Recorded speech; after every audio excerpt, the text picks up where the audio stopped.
Hello and welcome once again to another face-off video versus video. Okay, this is going to be my versus video between these two knives. We have in the left corner the Spyderco UK pen knife, in the right corner we have the Böker Plus Trance 42. Okay, they're similar prices. First of all, that's a big issue for most people. Now the Spyderco UK pen knife, or UKPK, is actually £43. Okay, now the Böker is £44, so this is more expensive. Okay, do you get more? What do you get for that extra pound? Well, I'll talk about that in a little while. Okay, now I'm going to talk about the Spyderco first, then the Böker, and then I'm going to come to some kind of conclusion between them. Okay, which one to buy? Spyderco UKPK is an excellent knife. I cannot stress this enough. Okay, for £43 you are getting a sharp feather. Basically, it is so light, it is unbelievable. Like I've said many times before, it is 48 grams, which is nothing, absolutely nothing for a pocket knife. Okay, it's one-handed opening, full flat grind, the CTS BD1 blade steel. You've got jimping on the thumb ramp, on the choil area. It's very comfortable. Handle scales are this fiberglass reinforced nylon, half a backspacer. Brilliant pocket clip, made in America, designed by Sal Glesser, the owner of Spyderco himself, and yeah, it's just incredible knife. Perfection really at the moment. I mean, I would like an FRN or G10 version with S30V, S90V, something like that. That would be incredible, but would I really use it out and about? Probably not, because yeah, I wouldn't like to run the risk of it being put in an officer's crusher or incinerator, or the officer himself keeping it. So that's, you know. But in terms of knife collection, I would like an improved model. But this is the model I've got, and I think it's excellent. That's the Spyderco UK pen knife.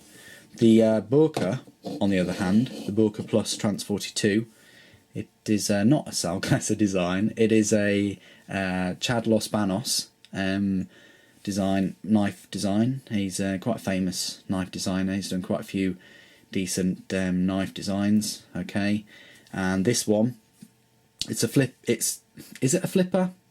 I don't really understand that anymore. I think that's for the choil, but you can't really flip it. So it's just the ambidextrous thumb studs. I say ambidextrous, but if you were left-handed, you couldn't put the pocket clip on this G10 scale. So, I mean, you could carry it in your left pocket and then kind of shuffle it around and open it that way. But anyway, so you can use the thumb studs. Bit of a progress update on this. It did rust. Okay, this is OS 8. OS 8 will rust more than, say, 8 CR13 MOV, quite a few other ones. Okay, because of the carbon content in it, really. As you can see, there's a few speckles of rust there, and on the spine just there, and fair amount there. Took the knife out of my drawer. My friend noticed it. Wow. Okay, you pay £44 for a knife. You don't really expect it to rust just sitting in a drawer. I did carry it around with me, but I never put it into the sea, into a bottle of water, into acid. I just left it in my drawer. I don't believe it was wet. It might just have been the condensation from the knife being cold, but now I'm left with some rust spots. So obviously treated it. I will be doing a knife treatment and maintenance video at some point, but I obviously sprayed it with water displacement. Then I oiled it up, and I haven't had any problems since, and that was about 2 or 3 weeks ago. But the rust has not changed, it's still there, but it hasn't progressed. Okay, I might need to do some other treatment on it to totally get rid of it. Anyway, back to the knife. It's quite comfortable. There's jimping on the top there, but it's very, very fine jimping, and I'd much prefer this larger space jimping here. Böker do a locking version. As you can see, there's a frame lock part here, and all they've done is they've pushed that locking bar over and added a stud in there, little ball stud, so that bar doesn't go over. They've increased the size of that blade pivot circle area, so that won't actually lock. It is UK legal. There is jimping on the choil area, and it's quite comfortable, but as I say, that jimping on the top isn't really as useful as it could be. But full hand grip, very ergonomic. I do have a separate review on this, but you get in the G10 on one side, I think it's aluminium steel on the other, an OK pocket clip, some holes to reduce the weight, which I will talk about in a little sec, and it's an interesting, very useful blade shape. Okay, but that's UK legal, all right, and it's OS8 steel. Okay, now I'm pretty sure this is made in China, made in America, made in China, yeah. Okay, so that's the Böker Trance 42, Böker Plus Trance 42. Okay, weight wise, let me just double check.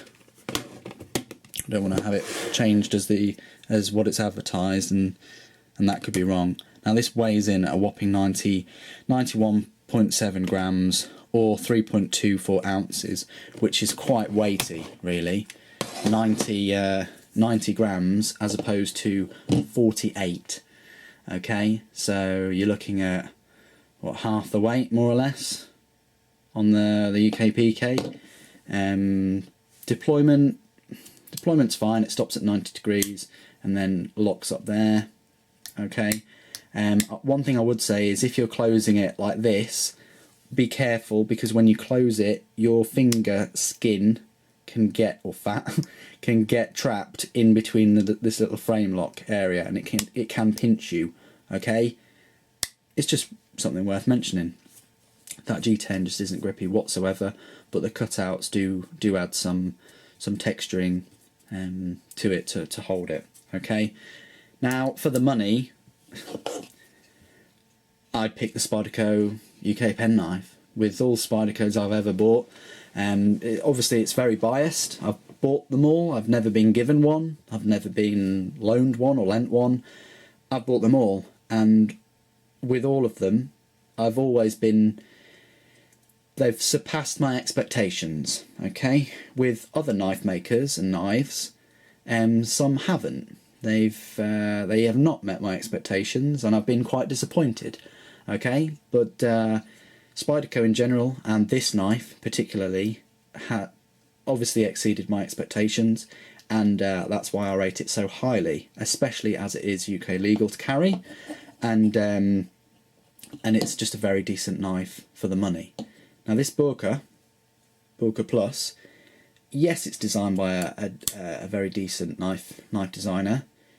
However, I do sometimes feel that has affected the price and how they can charge an extra £1 for a heavier knife, a blade steel that has potential to rust if just left, not very grippy G10, and a huge aluminium chunk on the other side with a closing mechanism that can trap your finger slightly. Now, it's up to you, but the facts are staring you right in the face, I'm afraid. I would obviously opt for the Spyderco UK penknife. Okay, it's just superior.